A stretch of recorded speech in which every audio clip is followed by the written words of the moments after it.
Shalom Bapak Ibu, jemaat. Halo. Halo. Juga anak-anak kami ya, adik-adik semua. Nah, itu namanya boros mare-mare yang cantik-cantik itu ya. Ya, selamat malam puji Tuhan, kita bisa bersama-sama pada malam hari ini untuk bersekutu bersama-sama untuk memuji Tuhan dalam ibadah rumah tangga melalui virtual Zoom yang ada di Gereja Pauk Citra Grand. Dalam ibadah rumah tangga kita bersama-sama untuk mengunjungi virtual dan mendoakan keluarga Bapak Daniel Ampulembang, Bapak Roni Hutajulu, Bapak Christian Louis M.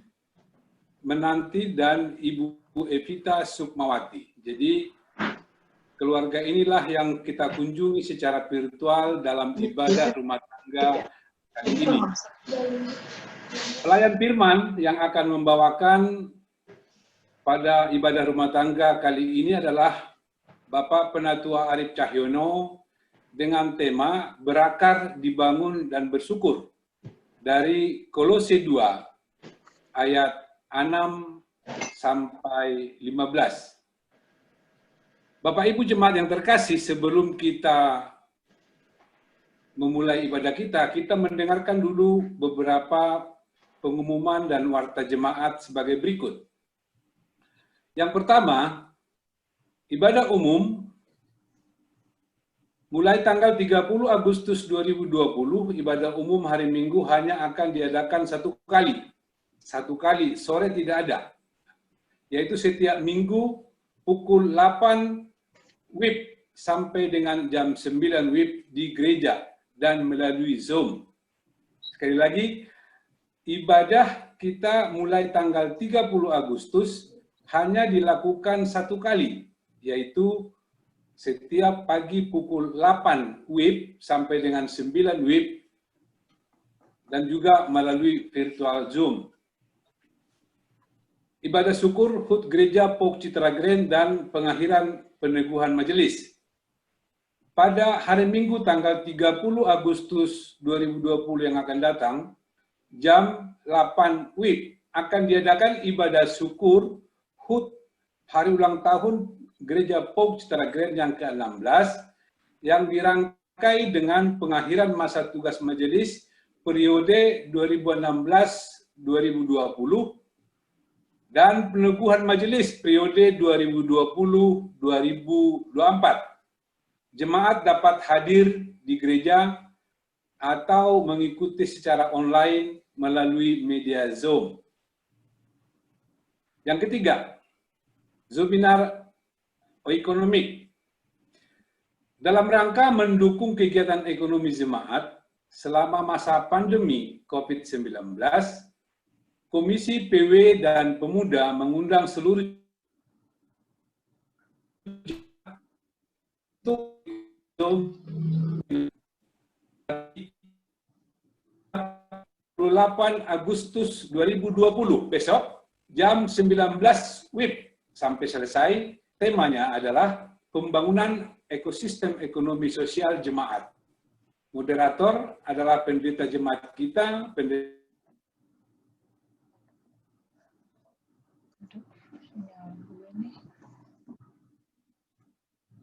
Yosefin Junita Dewi, narasumber Bapak Head of Economy Persekutuan.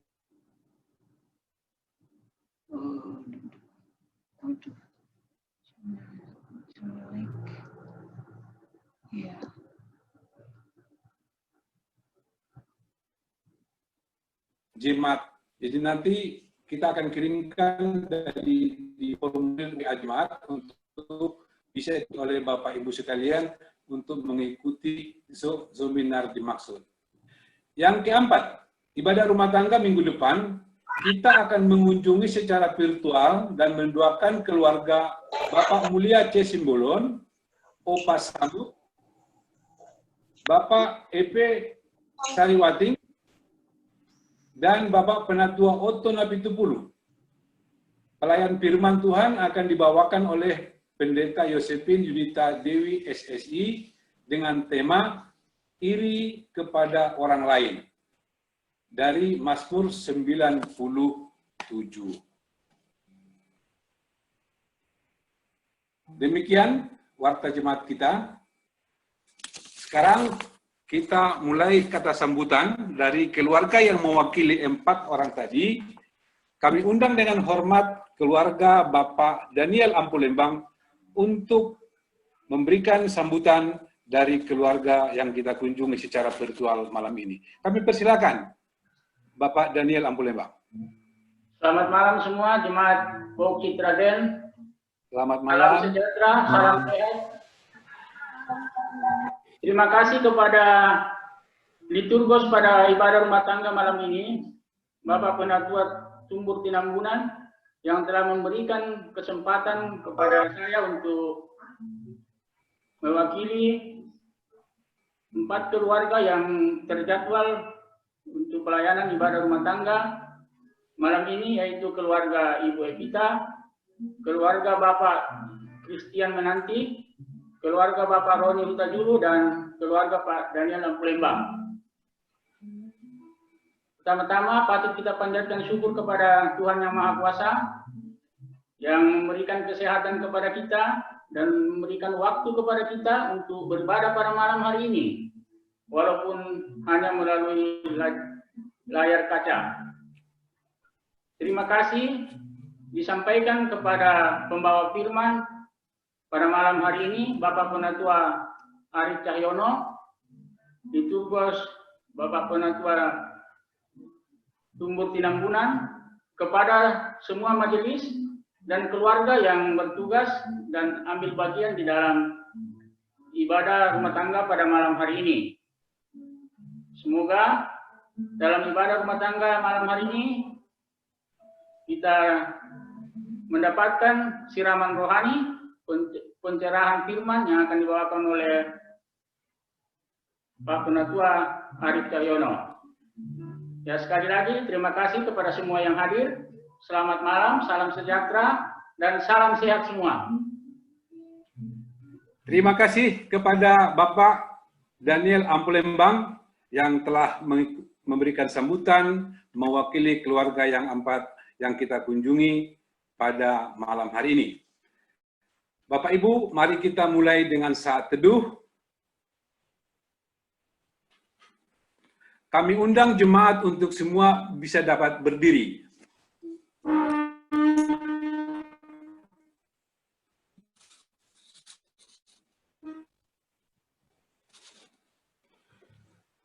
Kita mulai ibadah kita. Kami bersyukur kepadamu ya Tuhan, sebab oleh karenamu kami tetap dapat menikmati hari pemberian Tuhan dan bersyukur di tengah tantangan dan cobaan hidup. Hari ini kami bersama-sama semua diajak untuk menghayati dengan tema firman Tuhan malam ini, berakar, dibangun, dan bersyukur. Kiranya Allah, Sang Sumber Kehidupan, berkenan memberikan peribadatan kita saat ini sebagai ungkapan syukur atas perbuatannya yang ajaib. Bapak Ibu jemaat sekalian, kami undang kita menyanyi dari nyanyian pembukaan yang dipimpin oleh keluarga Bapak Todo Sihombing, NKB 0103 ayat 1, Terpujilah Allah.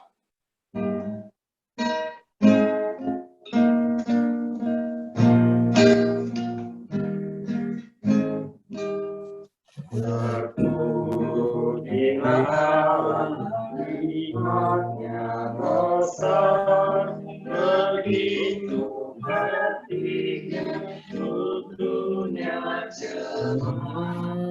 Berilah dikira putranya mengangkat manusia serta manusia.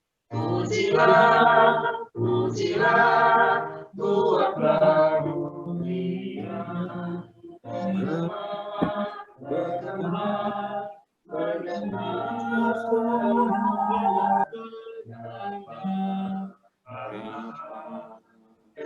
Bapak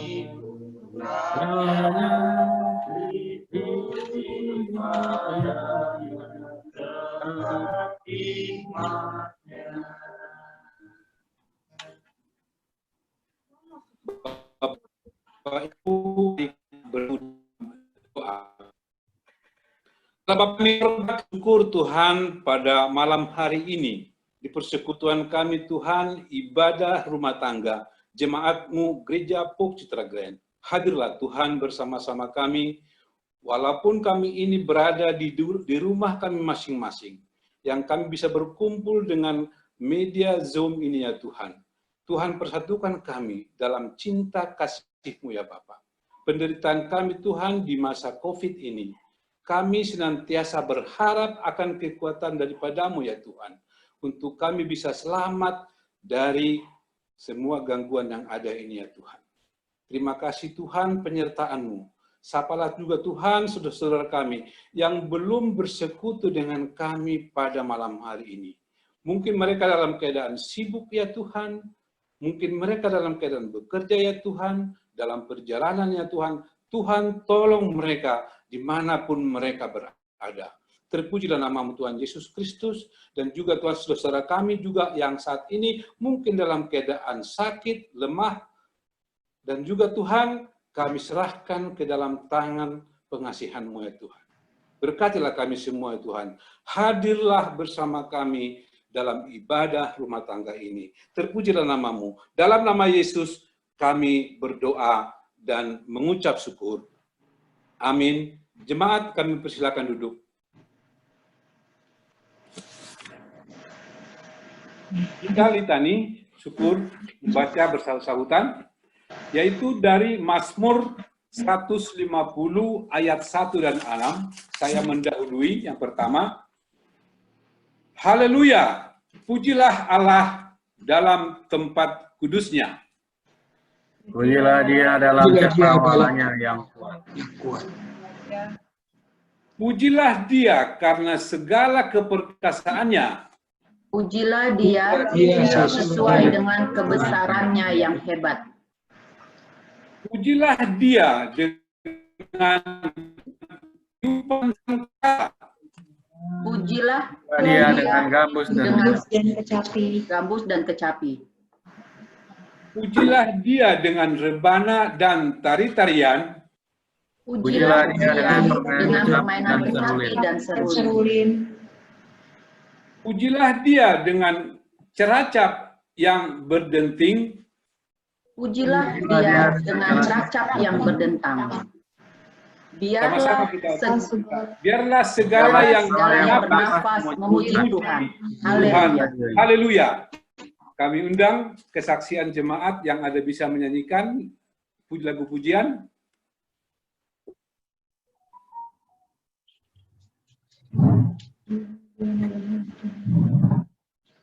Baik, kalau tidak ada yang bersedia, kita lanjutkan. Kita sambut nyanyian menyambut firman.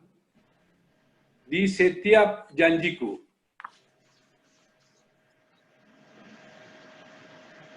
Kami undang, bisa menyanyikannya.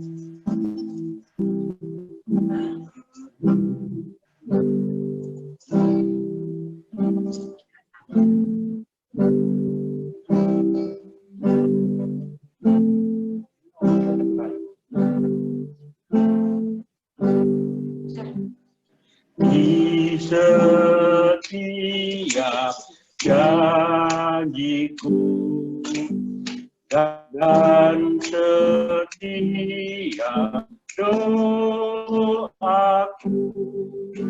bukalah imanku karena anugerahnya. tiap gunung ku tempuh, harapanku pun Tuhan dosa.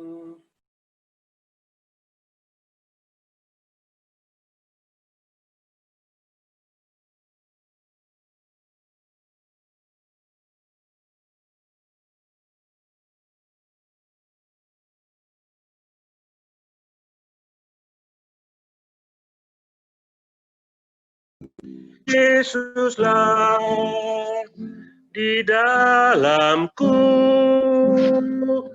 aku menang bersamanya.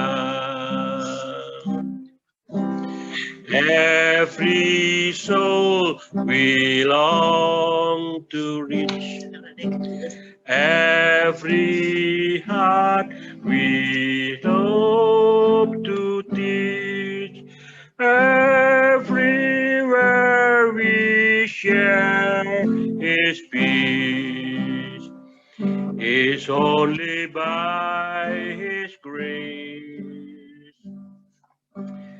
Every loving word we say, every tear we wipe away, every sorrow turn to praise, is only by His grace.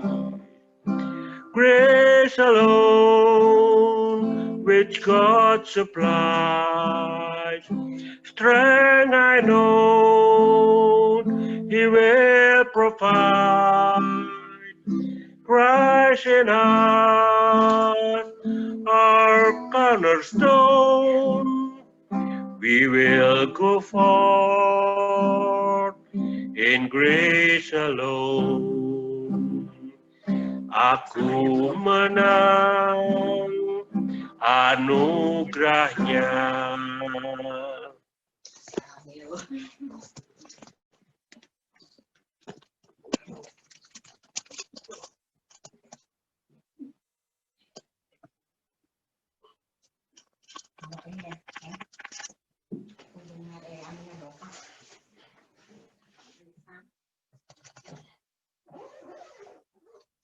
Selamat malam, jemaat yang dikasihi dan mengasihi Tuhan Yesus Kristus.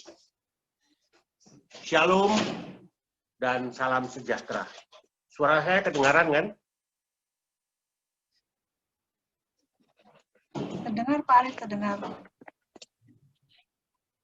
Oke. Puji Tuhan, di akhir bulan Agustus 2020, kita semua masih diberikan kesehatan dan karunia oleh Tuhan Yesus Kristus. Dan masih dimampukan untuk hadir dalam ibadah rumah tangga Gereja Pokitra Grand malam ini. Sebelum kita membaca dan merenungkan firman Tuhan, mari kita berdoa. Tuhan Yesus yang baik, kami bersyukur kepada-Mu Tuhan, atas kasih Tuhan, atas kesehatan, atas nafas kehidupan yang Tuhan masih mampukan atau masih berikan kepada kami sampai dengan saat ini. Sementara kami akan membaca, merenungkan firman Tuhan, buka hati kami semua agar kami dapat memahami apa yang Tuhan sampaikan bagi kami malam hari ini. Berkati hamba-Mu yang menyampaikan firman Tuhan, biarlah apa yang disampaikan hanya semata-mata adalah dari Tuhan Yesus sendiri. Buka hati kami Tuhan, dalam nama Tuhan Yesus kami telah berdoa dan mengucap syukur. Amin. Jemaat Tuhan, bacaan dan renungan kita malam ini sesuai jadwal gereja, diambil dari Kolose 2, ayat 6 sampai dengan 15. Saya akan membaca bagian Alkitab tersebut. Kolose 2 ayat 6 sampai dengan 15 yang menyatakan, kamu telah menerima Kristus Yesus Tuhan kita. Karena itu, hendaklah hidupmu tetap di dalam Dia. Hendaklah kamu berakar di dalam Dia dan dibangun di atas Dia. Hendaklah kamu bertambah teguh dalam iman yang telah diajarkan kepadamu, dan hendaklah hatimu melimpah dengan syukur. Hati-hatilah, supaya jangan ada yang menawan kamu dengan filsafatnya yang kosong dan palsu, menurut ajaran turun-temurun dan roh-roh dunia, tetapi tidak menurut Kristus. Berdiam secara jasmania, seluruh kepenuhan kealahan, dan kamu telah dipenuhi di dalam Dia. Dialah kepala semua pemerintah dan penguasa. Dalam Dia, kamu telah disunat bukan dengan sunat yang dilakukan oleh manusia, tetapi dengan sunat Kristus yang terdiri dari penanggalan akan tubuh yang berdosa. Karena dengan Dia, kamu dikuburkan dalam baptisan, dan di dalam Dia, kamu turut dibangkitkan juga oleh kepercayaanmu kepada kerja kuasa Allah yang telah membangkitkan Dia dari antara orang mati. Kamu juga, meskipun dahulu mati oleh pelanggaranmu dan oleh karena tidak disunat secara lahiriah, tetapi dihidupkan bersama-sama dengan Dia, sesudah Ia mengampuni segala pelanggaran kita. Dengan menghapuskan surat hutang yang oleh ketentuan-ketentuan hukum mendakwa dan mengancam kita, dan itu ditiadakannya dengan memakukannya pada kayu salib. Ia telah melucuti pemerintah-pemerintah dan penguasa-penguasa dan menjadikan mereka tontonan umum dalam kemenangannya atas mereka. Demikian pembacaan Alkitab. Yang berbahagia adalah kita yang mendengar firman Tuhan dan melaksanakannya dalam hidup kita sehari-hari. Jemaat yang dikasihi dan mengasihi Tuhan Yesus Kristus. Kalau kita baca tadi, maka latar belakang surat Paulus ini sesuai dengan Alkitab adalah kota Kolose terletak dekat Laodikia di bagian barat daya Asia Kecil, kira-kira 160 km tepat di sebelah timur. Agaknya, Jemaat Kolose telah didirikan sebagai akibat 3 tahun pelayanan yang luar biasa dari Paulus di Efesus. Itu dapat kita baca di dalam Kisah Para Rasul, pasal 20 ayat yang ke-31. Pengaruh pelayanannya begitu luar biasa dan luas jangkauannya, sehingga semua penduduk Asia mendengar firman Tuhan, baik orang Yahudi maupun orang Yunani. Walaupun Paulus sendiri mungkin tidak pernah mengunjungi Kolose, itu dikatakan di dalam Kolose 2 ayat 1, ia telah memelihara hubungannya dengan gereja itu melalui Epafras, seorang yang bertobat di bawah pelayanannya dan rekan kerjanya dari Kolose. Dapat dibaca di dalam Kolose 1 ayat 7 dan Kolose 4 ayat 12. Alasan untuk menulis surat ini adalah munculnya ajaran palsu yang mengancam rohani jemaat Kristus. Ketika Epafras, seorang pemimpin dalam gereja Kolose dan boleh jadi merupakan pendirinya, mengadakan perjalanan untuk mengunjungi Paulus dan memberitahukan tentang situasi di Kolose. Paulus menanggapinya dengan menulis surat itu. Pada waktu ia berada di dalam tahanan, Kolose 4 ayat 3, ayat 10, dan ayat 18, mungkin sekali di Roma, itu kita bisa baca di Kisah 28 ayat 16 sampai 19. Sambil menantikan naik bandingnya kepada Kaisar, rekan Paulus Tikikus sendiri membawa surat ini ke Kolose atas nama Paulus. Sifat yang tepat dari ajaran palsu yang terdapat di Kolose ini tidak diuraikan dengan jelas dalam surat ini, karena para pembaca yang mula-mula sudah memahaminya dengan baik. Akan tetapi, dari berbagai pernyataan Paulus yang menentang ajaran palsu itu, nyatalah bahwa bidat yang hendak meruntuhkan dan menggantikan Yesus Kristus sebagai inti kepercayaan Kristus adalah suatu campuran yang aneh yang terdiri atas ajaran Kristen, tradisi-tradisi Yahudi tertentu di luar Alkitab, dan filsafat kafir serupa. Ciri-ciri dari surat Paulus adalah ada 3 ciri utama yang menandai surat ini. Pertama, Kolose memusatkan perhatian pada kebenaran rangkap 2 dari keutamaan Kristus dan kesempurnaan orang percaya di dalam Dia. Bahkan lebih dari kitab-kitab lain di dalam Perjanjian Baru. Kitab ini dengan tegas meneguhkan kepenuhan kealahan Kristus, Kolose 2 ayat 9. Dan berisi salah satu bagian yang paling agung di Perjanjian Baru mengenai kemuliaannya. Kitab ini sering dianggap sebagai surat kembar bersama kitab Efesus, karena keduanya mempunyai beberapa persamaan dalam hal isi dan ditulis kira-kira pada waktu yang sama.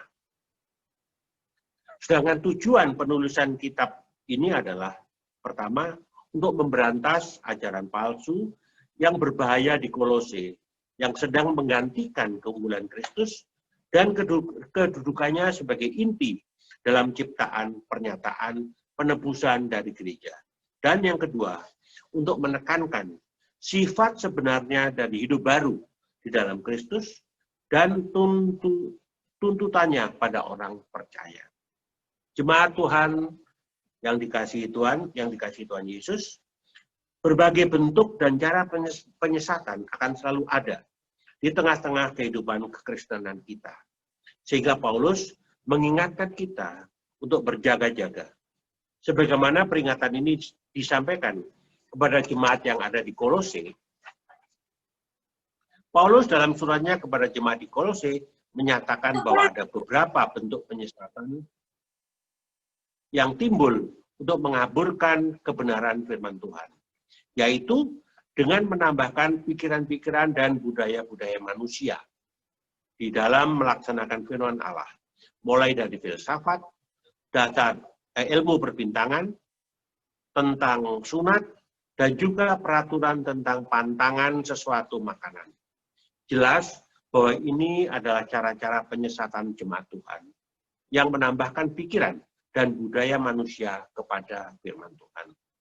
Sampai pada zaman ini, saat ini juga, kita juga harus masih tetap berjaga-jaga untuk tidak ikut atau terikut dalam praktek penyesatan yang mungkin ada. Sebab kita selamat hanya karena firman Tuhan, anugerah, dan iman. Pertumbuhan rohani merupakan hal yang dikehendaki Tuhan terjadi pada setiap orang percaya. Kenyataannya, Allah menciptakan kita adalah untuk menjadi serupa dengan Kristus. Karena itu, setiap orang percaya perlu untuk bertumbuh dalam kasih karunia dan dalam pengenalan akan Kristus. Dalam hal inilah, Rasul Paulus menjelaskan dalam 2 Petrus 3 ayat 18, tetapi bertumbuhlah dalam kasih karunia dan dalam pengenalan akan Tuhan dan Juru Selamat kita, Yesus Kristus. Dari sini kita melihat bahwa Allah menginginkan agar kita dapat menjadi dewasa dan mengembangkan karakteristik yang dimiliki Yesus Kristus. Masalahnya, dalam pertumbuhan jasmani kita seringkali tidak berjalan seimbang dengan pertumbuhan rohani. Banyak orang lebih mementingkan pemenuhan gizi bagi kebutuhan jasmaninya, sehingga mereka mengabaikan hal-hal yang bersifat rohani. Ibu, bapak, dan anak-anak yang dikasihi Tuhan Yesus, kembali kepada bacaan kita tadi, hal yang paling kuat membentuk kehidupan kita adalah komitmen yang kita buat. Komitmen kita bisa mengembangkan kita atau bahkan menghancurkan kita. Artinya adalah ketika kita menempatkan diri untuk berusaha bertumbuh di dalam Kristus, maka kita pasti akan memacu diri untuk mengalami pertumbuhan itu. Sebaliknya, Jika kita menempatkan diri untuk tidak mau bertumbuh di dalam Kristus, maka itu berarti kita sedang berusaha menghancurkan iman kita. Pertanyaannya bagi kita, bagaimana kita menciptakan kehidupan yang bertumbuh di dalam Kristus? Ada beberapa syarat bagi kita untuk menciptakan kehidupan yang bertumbuh. Pertama, dasar untuk bertumbuh ada di ayat 6. Bapak Ibu yang kekasih, syarat pertama dan yang paling esensi bagi setiap orang yang mau bertumbuh adalah ia harus menerima Kristus Yesus sebagai Tuhan dan Juru Selamat dan tetap hidup di dalamnya. Ini adalah syarat yang mau tidak mau harus dialami setiap orang percaya. Tidak ada satu pertumbuhan yang dapat terjadi di luar Kristus. Pertumbuhan rohani sejatinya dimulai dari penerimaan akan Kristus di dalam hati kita masing-masing dan menjadikan Kristus sebagai Tuhan dan Juru Selamat. Jika hal pertama sudah dilakukan, maka kita akan melangkah ke tahap yang kedua, yaitu hidup tetap dalam Dia. Ibu, bapak, dan anak-anak yang kekasih, kata tetap memiliki pengertian tidak berubah, tidak goyah, tetap konsisten. Dalam hal ini, setiap orang yang telah menerima Kristus memiliki tanggung jawab untuk tetap konsisten di dalam Kristus. Kita percaya bahwa kesempatan untuk mengenal dan menerima Kristus dalam hati dan akal yang sehat merupakan sebuah anugerah yang diberikan Tuhan kepada kita. Anugerah itu tidak boleh kita anggap enteng dan sia-sia. Di dalamnya dibutuhkan tanggung jawab untuk memeliharanya. Karena itu, Allah menghendaki agar orang percaya dapat tetap di dalam Dia. Artinya, Allah menghendaki orang percaya tidak keluar jalur, sebab kalau keluar jalur sedikit pun itu berarti kita keluar dari anugerah Allah. Jemaat Tuhan Yesus berkata, jika kita tinggal di dalam Dia, ada jaminan sumber kuasa atau kekuatan yang selalu tersedia untuk menjalani hidup kekristenan kita. Sesulit apapun. Karena itu, tinggal di dalam Dia bukan sekedar perasaan yang kita rasakan, tetapi berdasarkan kebenaran oleh iman kepada Tuhan. Tuhan juga menggambarkan tinggal di dalam Dia seperti ranting yang menempel pada pokoknya. Dalam Yohanes 15 ayat 1 sampai dengan 8. Jika ranting tidak menyatu lagi dengan pohonnya, maka ranting itu akan mati. Demikianlah tinggal di dalam Tuhan berarti kita tetap melekat kepada Tuhan dan dipenuhi kasih Tuhan. Kita hidup dalam pengajaran-pengajaran yang benar yang kita dapat dari Tuhan. Dengan demikian, orang yang tetap tinggal di dalam Tuhan membuat dirinya tetap hidup, tetap kuat, dan siap mengalami proses pertumbuhan. Pertumbuhan itu ditandai dengan sebuah proses berakar, dibangun, bertambah teguh, dan melimpah dengan syukur. Di ayat 7. Saudara-saudara sekalian, dikatakan, hendaklah berakar di dalam Dia. Kata berakar dalam istilah pertanian adalah istilah pertanian. Kata kerja dalam bahasa Yunani ini memiliki makna berakar sekali untuk selamanya. Kata berakar ini biasa juga dipakai untuk menjelaskan penggambaran sebuah pohon yang memiliki akar yang dipakai, ya akar yang tertancap dalam-dalam di bawah tanah. Dengan akar yang kuat, membawa kita menjadi seperti sebuah tanaman yang kokoh menghadapi angin pengajaran. Itu kita bisa bandingkan dalam Efesus 4 ayat 4. Saudara-saudara, kita bukan seperti tanaman cangkok yang dipindahkan berkali-kali dari tanah ke tanah. Sekali kita berakar oleh iman di dalam Kristus, tidak perlu lagi mengganti tanah. Akar yang baik akan menyerap makanan yang ada di dalam tanah yang pertama. Akar menjadi sebuah sarana yang dapat mensuplai nutrisi sebuah pohon. Sehingga pohon ini atau pohon itu dapat menunjukkan tanda-tanda pertumbuhan. Dengan akar yang kokoh juga secara langsung memberikan kekuatan dan kemantapan bagi pohon yang bertumbuh di atasnya. Pohon akan tetap kokoh apabila akarnya tertanam di dalam tanah. Makin kuat tanaman tersebut. Akar selalu masuk ke bawah tanah dengan tujuan membangun dasar yang kuat. Begitu juga kehidupan orang Kristen yang tetap di dalam Tuhan. Senantiasa karib dan melekat kepada Tuhan.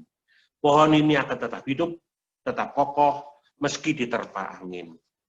Yang berikutnya dikatakan, hendaklah tetap dibangun di dalam Dia. Istilah yang kedua yang dipakai Paulus adalah istilah yang dipakai dalam bidang arsitektur. Hal ini memberikan gambaran kepada kita. Barat sebuah rumah yang dibangun di atas landasan yang teguh, demikian pula iman kita. Tuhan menghendaki kita untuk dapat terus bertumbuh secara sempurna di dalam Dia. Sampai kita semua telah mencapai kesatuan iman dan pengetahuan yang benar tentang anak Allah, kedewasaan penuh, dan tingkat pertumbuhan yang sesuai dengan kepenuhan Kristus. Kita baca di dalam Efesus 4 ayat 11, mengatakan demikian. Demikian pula tanda yang ketiga yang dijelaskan oleh Paulus, dan hendaklah tetap diteguhkan dalam iman seperti yang telah diajarkan. Sama seperti pohon besar yang berakar di dalam tanah dan menghisap makanannya dari sana. Begitulah orang Kristen harus berakar di dalam Kristus, sumber kehidupan dan kekuatannya. Sama juga seperti rumah yang berdiri teguh karena dibangun di atas landasan yang kokoh. Begitulah kehidupan orang Kristen dalam menghadapi setiap badai karena berdiri pada kekuatan Kristus. Kristus bagaikan sumber bagi kehidupan seorang Kristen dan landasan bagi kemantapannya. Ada perumpamaan dalam Alkitab tentang membangun rumah di atas pasir dan di atas batu yang menggambarkan pentingnya landasan yang kokoh. Iman kita harus dinamis. Iman yang benar tidak boleh statis. Maksudnya, iman yang benar adalah selalu membawa seseorang untuk merindukan pengalaman-pengalaman baru bersama dengan Tuhan. Dan pengenalan secara pribadi akan Tuhan itu sendiri. Hal ini akan menambahkan kekuatan baru kepada iman kita. Iman kita akan bertambah teguh jika kita berhadapan dengan masalah apapun dengan cara tetap memegang firman Tuhan. Iman selalu teguh karena adanya firman yang hidup di dalam kita. Dan tanda yang keempat dari pertumbuhan rohani adalah tetap berlimpah-limpah dengan pengucapan syukur. Saudara-saudara, kita melihat Rasul Paulus kembali menyinggung soal ucapan syukur. Di dalam Kolose 1 ayat 3 dan ayat 12 kita mendapati bahwa Paulus begitu menekankan pentingnya mengucap syukur kepada Allah.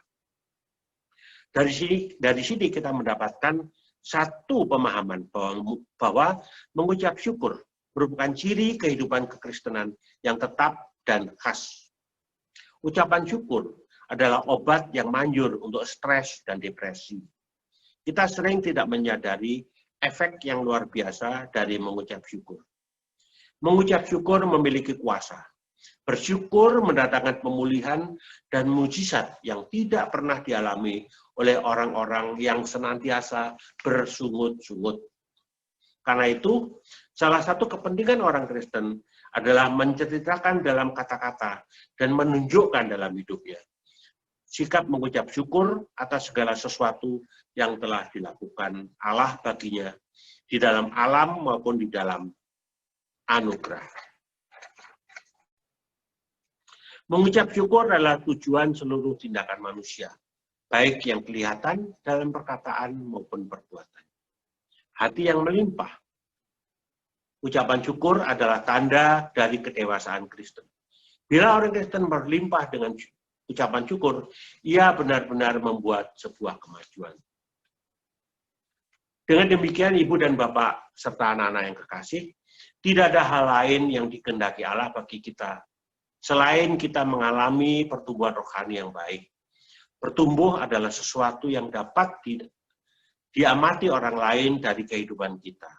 Artinya, jika kita bertumbuh, pasti ada perubahan ke arah yang lebih baik, dan hal itu selalu akan kelihatan. Selalu akan dirasakan oleh orang-orang di sekitar kita. Kemudian berikutnya, tanda-tanda yang lain adalah memiliki kewaspadaan terhadap filsafat dunia. Itu dikatakan di ayat 8. Seorang Kristen yang tidak mendapatkan pertumbuhan rohani dari Kristus dan dari orang-orang Kristen yang lain, pada akhirnya akan menjadi seorang yang lemah. Di sini kita melihat, Paulus sadar akan bahaya yang satu ini. Karena itu, ia melanjutkan nasihatnya dengan menjelaskan tanda yang kelima dari buah peran, yaitu memiliki kewaspadaan. Dikatakan, hati-hatilah supaya jangan ada seorang pun yang menawan kamu melalui filsafatnya yang hampa dan palsu. Ada satu gambaran militer yang dipakai Paulus dalam kalimat ini, yaitu kata menawan. Kata ini memiliki pengertian memperdaya, menghasut, meracuni. Dari sini kita mendapatkan satu pemahaman bahwa orang-orang yang tengah mengalami proses pertumbuhan, sejatinya ia perlu selalu berhati-hati agar dirinya tidak mudah diperdaya, dihasut, atau diracuni oleh filsafat guru-guru palsu. Karena filsafat guru-guru palsu ini kosong dan palsu. Dikatakan kosong dan palsu karena sumber ajaran mereka adalah ajaran turun-temurun atau tradisi manusia, bukan dari kebenaran firman Tuhan. Alasan yang kedua, filsafat guru-guru palsu ini selalu melibatkan roh-roh dunia ini. Mereka memberikan satu pengajaran berdasarkan prinsip-prinsip dasar supranatural yang melibatkan roh-roh dunia, bukan menurut Kristus. Pertanyaannya, apakah kita harus mengikuti filsafat kosong? Bila kita memiliki seluruh kepenuhan di dalam Kristus, akankah kita memilih meminum air yang kotor sementara di dalam rumah kita terdapat air yang bersih? Pastinya tidak, kan? Masalah itulah tantangan kita saat ini. Karena itu, firman Tuhan menasihatkan kepada kita supaya kita bisa berhati-hati terhadap gejala-gejala alam seperti ini. Kemudian berikutnya adalah di dalam ayat 9 sampai dengan ayat 15, milikilah seluruh kesempurnaan dan kebenaran sejati. Bapak dan Ibu yang kekasih dalam Tuhan, ketika seorang dilahirkan kembali di dalam keluarga Allah, ia dilahirkan dalam kepenuhan di dalam Kristus. Yang perlu kita ketahui, pertumbuhan rohaninya bukan karena penambahan, melainkan karena pemeliharaan. Ia bertumbuh dari dalam keluar. Tidak ada yang perlu ditambahkan kepada Kristus karena dia adalah kepenuhan Allah sendiri. Ketika orang percaya mengenakan kepenuhan Kristus, ia dipenuhi di dalam seluruh kepenuhan Allah. Efesus 3 ayat 19 mengatakan demikian. Berkenaan dengan semua itu, yang sangat luar biasa adalah setiap orang percaya mengalami kepenuhan itu. Kolose 2 ayat 10 mengatakan, dan kamu dipenuhi di dalam dia. Bentuk kata kerja dipenuhi menunjukkan bahwa kepenuhan itu adalah pengalaman yang kekal. Sebagai orang Kristen, kita tidak hanya cukup percaya dan menerima Yesus sebagai juru selamat saja, namun harus makin bertumbuh di dalamnya. Kita harus berupaya untuk mengenal dia lebih dalam lagi. Dengan demikian, mau tidak mau, setiap anak-anak Tuhan harus mengalami pertumbuhan rohani yang baik. Tanpa pertumbuhan rohani yang baik, ia tidak akan mampu meningkat atau tidak mampu menangkal hasutan-hasutan dunia yang berkembang. Namun, bagi mereka yang mau untuk terus bertumbuh, Rasul Paulus memberi semacam penawar yang benar dan abadi untuk menghadapi pengajaran palsu, yakni dalam dialah berdiam secara jasmania seluruh kepenuhan kealahan. Dalam terjemahan aslinya mengatakan, sebab di dalam dia berdiam seluruh kelimpahan kealahan secara nyata. Ayat 9. Hal itu berarti kebenaran Allah yang sejati hanya didapatkan dalam Kristus. Kristuslah pribadi kebenaran itu. Dan kebenaran Kristus adalah kebenaran Allah. Kalau Kristus yang paling tertinggi dalam seluruh kebenaran kita, apalagi yang harus ditambahkan dan dicari, nyatanya seluruh kepenuhan hanya ada di dalam Kristus. Dan kita telah dipenuhi di dalam Dia. Jadi apakah kita memerlukan sesuatu yang lain? Pastinya tidak, bukan. Kita tidak memerlukan lagi segala macam hikmat dari filsafat dunia, terlebih filsafat kafir untuk kita turuti. Sebab semua itu tidak berkenan pada Tuhan. Kita harus berpusat pada pengajaran Kristus dalam Alkitab. Karena itu, Allah sudah menuliskannya bagi setiap orang yang membutuhkan hikmat. Apabila kita sudah memiliki iman dalam Kristus, maka logikanya hal ini akan terpancar keluar dalam perbuatan kita dan perkataan kita yang menunjukkan pribadi kita sebagai anak Tuhan Yesus. Tidak akan ada anak Tuhan Yesus yang beriman, namun di jalan raya nyopirnya ugal-ugalan atau bicaranya kasar, penuh umpatan. Di mobilnya tertulis Jesus on board, tetapi nyopirnya nyodok kiri, nyodok kanan. Berkaitan dengan hal ini ada 3 kata yang dapat merefleksikan diri kita sebagai anak Tuhan Yesus, yaitu kata maaf, tolong, dan terima kasih. Kalau 3 kata ini selalu kita sampaikan dalam pembicaraan dan kehidupan kita sehari-hari, hal ini secara tidak langsung menunjukkan jati diri kita sebagai anak Yesus. Jemaat yang dikasihi dan mengasihi Tuhan Yesus, dalam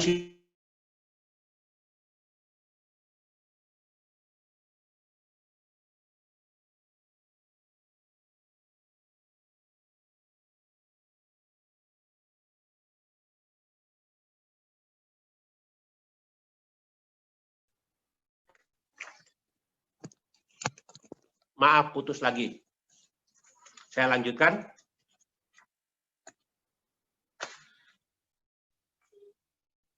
Dalam situasi saat ini, di mana COVID masih ada di sekitar kita, pandemi masih ada di sekitar kita, maka di samping iman yang harus ada di dalam rohani kita, hal lain yang juga perlu bagi jasmani kita, yaitu imun.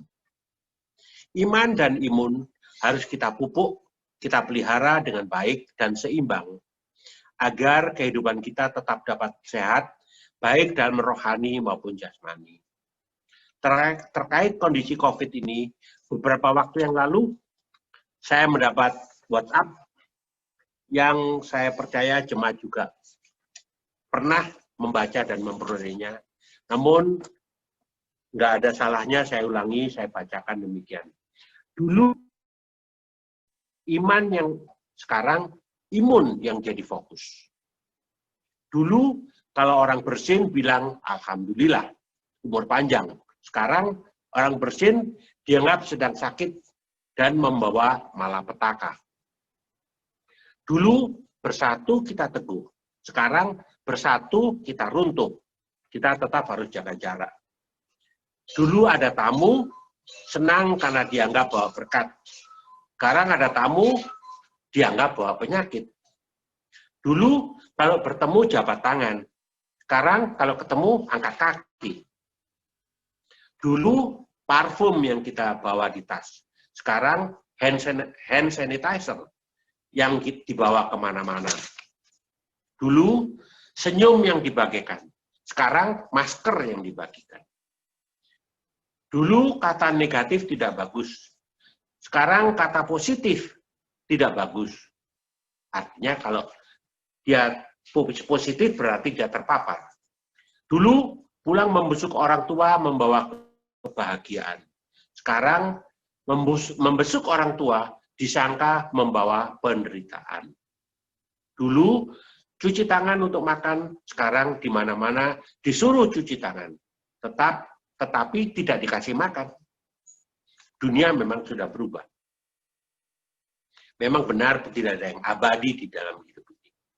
Sebagai penutup renungan malam ini, marilah kita hidup bertumbuh di dalam Kristus dengan tinggal tetap dalam pengajaran yang berpusat pada Kristus. Semua bentuk pengajaran yang dikehendaki Kristus telah tertuang dalam Alkitab. Sebab Alkitab itu menjadi petunjuk hidup iman kita. Tidak perlu filsafat dunia, ajaran turun-temurun, hal-hal yang berbau mistik, termasuk adat istiadat yang bertentangan dengan Alkitab. Apalagi penuh dengan nilai-nilai mistik. Kebenaran sejati hanya kita dapatkan di dalam Kristus. Karenanya, seseorang yang mengalami kepenuhan hidup dalam Kristus, pastinya akan menyenangi persekutuan dengan Tuhan dan firman-Nya, giat melayaninya, dan hidup menjadi kesaksian. Jadi, jangan lupa, iman, imun. Amin.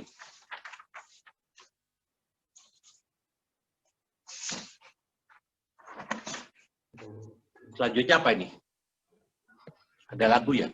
Terima kasih Bapak Arif Cahyono, Penatua Arif Cahyono yang telah membawakan renungan untuk kita, di mana tadi intinya adalah kita percaya kepada Tuhan, kita tinggal di dalam Tuhan akan membuat kita menjadi kuat dan berakar dalam menghadapi segala tantangan. Dan ajaran Kristus menjadi pondasi kita dalam menjalankan kehidupan ini. Senantiasa bersyukur dalam segala hal. Itulah ciri-ciri anak-anak Tuhan. Terima kasih Penatua Arif Cahyono yang telah membawakan firman kita untuk malam ini. Kami undang nyanyian respon firman Tuhan oleh keluarga Bapak Daniel Ampulembang. Kami persilakan dengan hormat. Pak Daniel Ampulembang.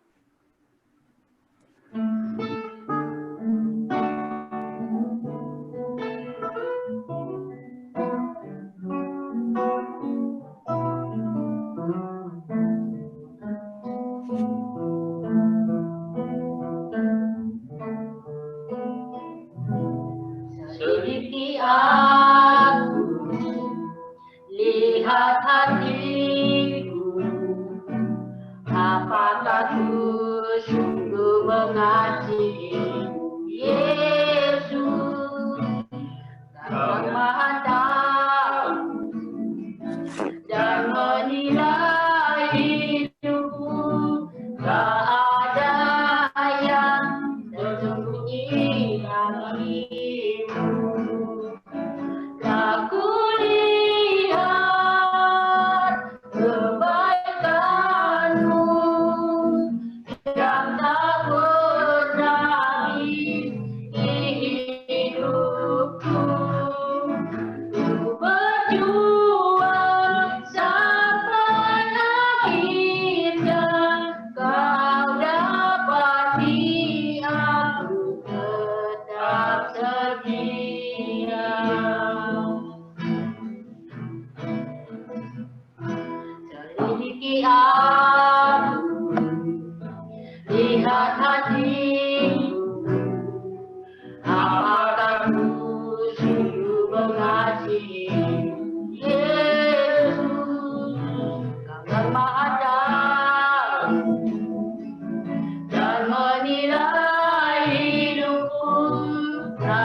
Terima kasih keluarga Daniel Ampulembang yang telah memberikan pujian syukur menyambut firman Tuhan tadi.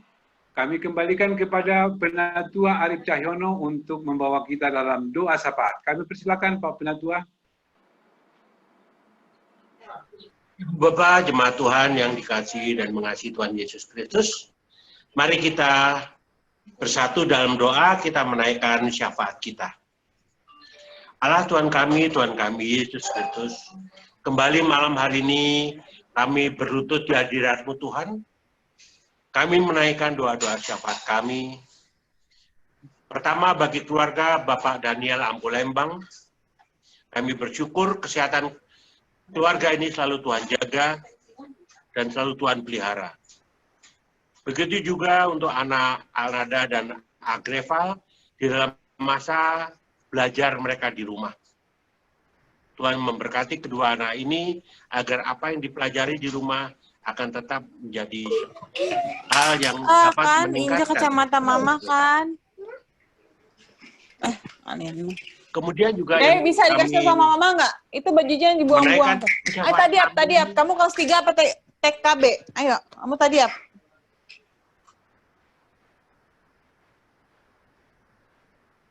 Kami menaikkan syafaat kami untuk rencana Admiral yang akan berangkat kuliah ke Inggris bulan depan di bulan September. Kemudian juga kami berdoa untuk keluarga Ibu Evita. Untuk kesehatan Ibu Evita dan Esther. Juga bagi Esther di dalam sekolahnya, Tuhan berikan kepandaian kepada dia. Bagi keluarga Christian menanti, kami doakan untuk kesehatan keluarga ini. Juga pekerjaan Bapak Christian, serta Clara dan Cindy di dalam kuliah mereka. Untuk keluarga Roni Utajulu, kami berdoa untuk kesehatan keluarga yang selalu Tuhan lindungi. Juga untuk pekerjaan Bapak Roni, yang karena tuntutan pekerjaan harus selalu keluar kantor untuk bertemu dengan banyak orang, bertemu dengan klien. Kami mendoakan agar Pak Roni selalu dilindungi oleh Tuhan dan dipelihara oleh Tuhan dan diberikan kesehatan yang baik. Juga untuk anak Yohanes dan Yohana di dalam sekolah mereka. Kami berdoa juga Tuhan untuk gembala jemaat dan juga jemaat Pok Citra Grand beserta seluruh keluarga mereka. Tuhan memberkati keluarga ini satu persatu, memberikan kesehatan yang baik, menambahkan berkat bagi keluarga mereka, dan selalu mencukupkan apa yang diperlukan bagi keluarga ini. Rencana ibadah pelepasan stola dan peneguhan majelis jemaat yang baru yang akan dilaksanakan pada hari Minggu nanti, kami percaya Tuhan akan memberkati sehingga ibadah tersebut akan dapat berjalan seturut dengan kehendak Tuhan. Kami juga berdoa untuk bangsa dan negara kami dalam upaya untuk mencari dan menemukan obat maupun vaksin untuk menangani pandemi yang sedang terjadi melanda Indonesia saat ini. Vaksin untuk mereka yang sehat dan juga obat untuk mereka yang sedang sakit. Kami percaya Tuhan akan menyertai pemerintah kami dalam menemukan vaksin serta obat bagi pandemi COVID yang sedang terjadi.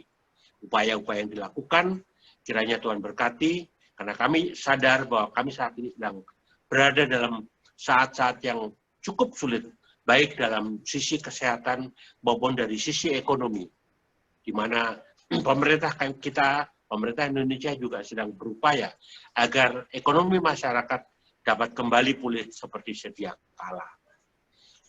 Tuhan, itulah syafaat kami. Kami percaya Tuhan akan mendengar doa-doa kami yang belum kami ucapkan. Dan semuanya ini kami naikkan di dalam nama Tuhan Yesus yang telah mengajar kami berdoa bersama. Bapa kami yang di sorga, dikuduskanlah namamu, datanglah kerajaan, jadilah kehendakmu di bumi seperti di surga. Bila kami pada hari ini makanan kami yang cukupnya, dan ampunilah kami akan kesalahan kami, seperti kami juga mengampuni orang yang bersalah kepada kami. Dan janganlah hamba kami dalam cobaan, tetapi lepaskanlah kami dari orang jahat, karena Engkaulah punya kerajaan dan kuasa dan kemuliaan sampai selama-lamanya. Amin. Terima kasih Bapak Arif Cahyono. Bapak Ibu, mari kita mempersiapkan persembahan kita.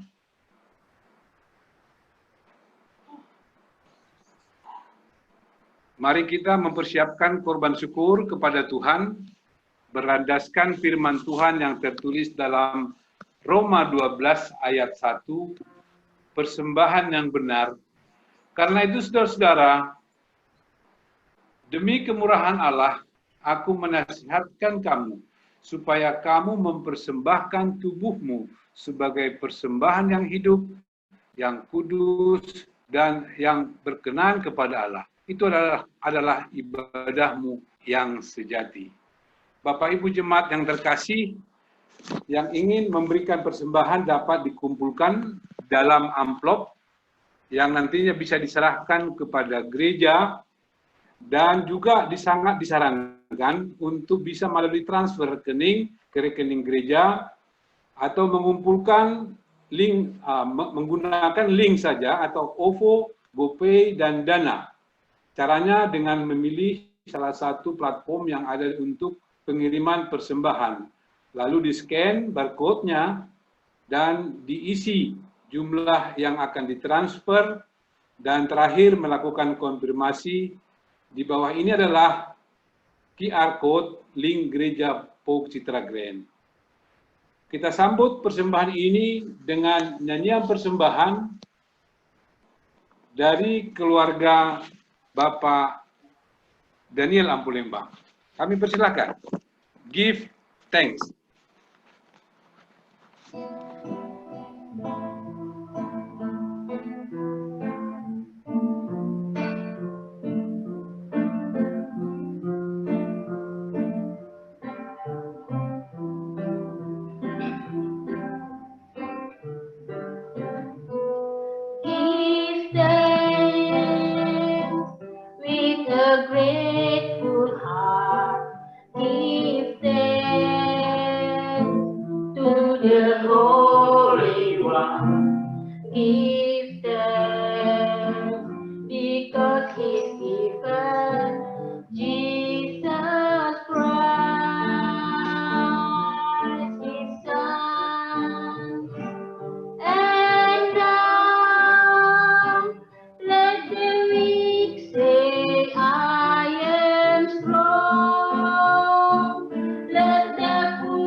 Mari kita mendoakan persembahan kita.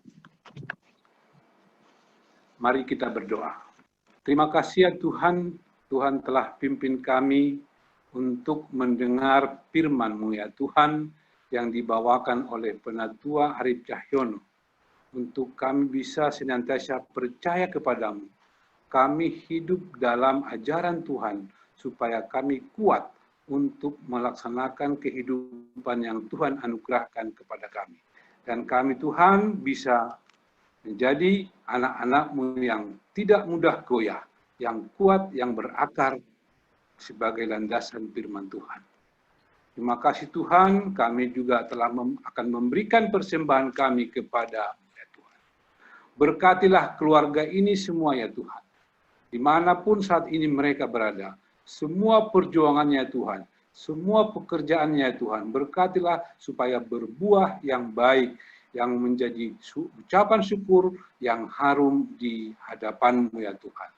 Terima kasih ya Bapa di surga, berkati semua Tuhan yang memberikan persembahannya pada malam hari ini. Berikan berlipat-lipat ganda Tuhan untuk menjadi berkat-berkat yang mereka akan terima Tuhan, sebagai balasan Tuhan atas semua perbuatan-perbuatan yang mereka lakukan. Ajarilah kami ya Tuhan, sebagai pengurus gereja ya Tuhan, untuk memanfaatkan sumbangan ini, memanfaatkan Tuhan persembahan ini, untuk seturut dengan kehendak-Mu, untuk pelebaran kerajaan Tuhan di dunia ini. Terpujilah nama-Mu Tuhan Yesus Kristus, Juru Selamat kami. Berkatilah kami semua ya Tuhan. Amin. Baik, Bapak Ibu, Ya. kami undang sebelum kita penutup dan berkat, kami undang nyanyian penutup dari keluarga Bapak Todo Sihombing. Kami persilakan keluarga Todo Sihombing, Manis Kau Dengar. Kami persilakan.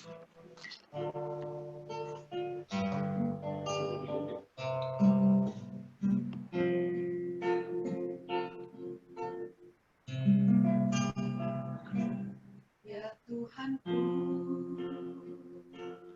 aku hendak bernyanyi bagimu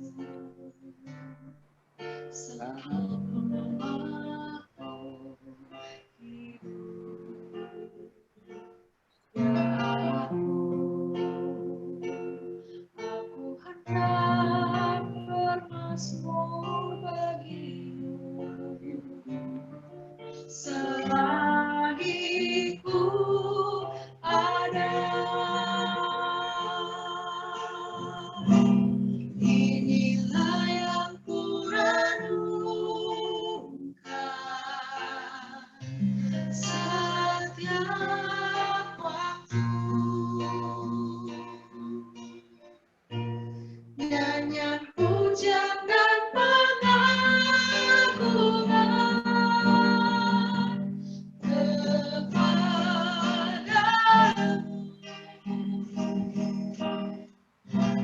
Biarlah manis kau dengar, Tuhan. Manis kau dengar, Tuhan. Dan hatiku bersuka karena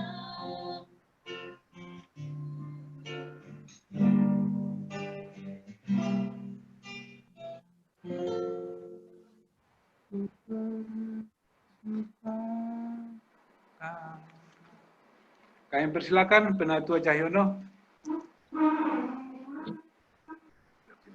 Baik, Ibu Bapak sekalian, kita akan mengakhiri ibadah kita. Bagi yang bisa, kami mohon untuk dapat berdiri. Kembalilah dalam kehidupan Ibu Bapak sekalian, dalam kehidupan sehari-hari. Laksanakanlah firman Tuhan dan terimalah berkat-Nya. Kasih karunia dari Tuhan Yesus Kristus dan kasih Allah Bapa dan persekutuan Roh Kudus menyertai Ibu, Bapak, dan anak-anak sekalian. Amin. Amin. Amin. Amin. Terima kasih. Ibadah selesai. Selamat malam Bapak Ibu. Mari kita salam persaudaraan, salam persekutuan Gereja Pauk Citra Grand.